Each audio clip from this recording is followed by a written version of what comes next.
ربي يسعد لي اوقاتكم. اليوم حبيت اعمل مربى المشمش، حبيت انزل الطريقة على القناة، ان شاء الله تنال اعجابكم. اول شي عندي هو المشمش غسلته كتير منيح ونشفته. هلا هيك بعد ما طلعنا العجو من المشمش، على كل كيلو مشمش بنحط له كيلو سكر.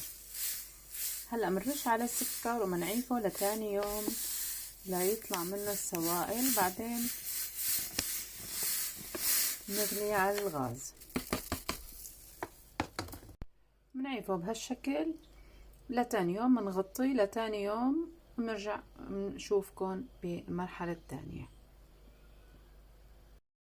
هلا هون بعد ما عفته يوم كامل بنزل منه هالمي كلها، بنشغل عليه الغاز مشان نغلي المربى. واللي عنده حمض ليمون فريش يحط فريش، اللي ما عنده يحط ملح ليمون عادي. هلا خليها تغلي غلوتين ثلاثة بعدين بنحط له الحمض. هلا هيك بلش يغلي عندي، بشيل منه الرغوة هاي. كل ما طلع عندي رغوة بشيل منه.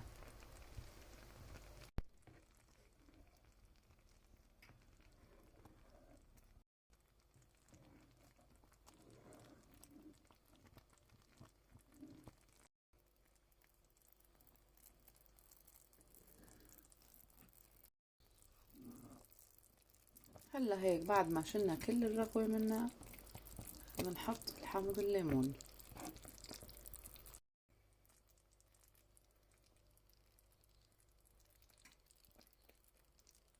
بحط قدر معلقة أكل.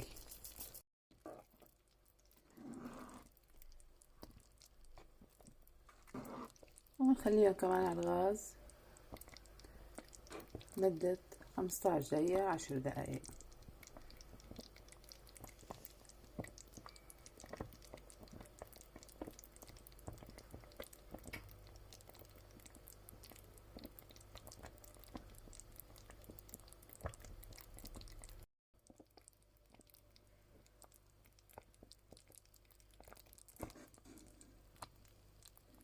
هلا بنطفي عليه وبنعيفه بمكان يبرد المربى كتير منيح، ما بنغطي عليه مشان ما يعرق. بنعرق نقطة مي كبينا المربى كلياته. شوفكن وقت بدي احطه بالمطربة.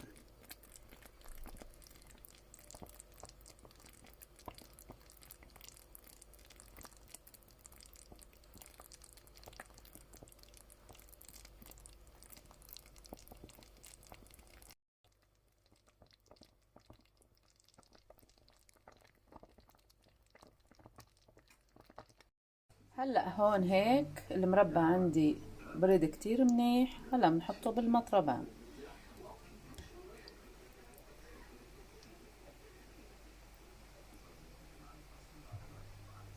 حضرت هون المطربان، نشفته طبعا كتير منيح. هلا هيك بعد ما عبيته بمطربان بعيفه.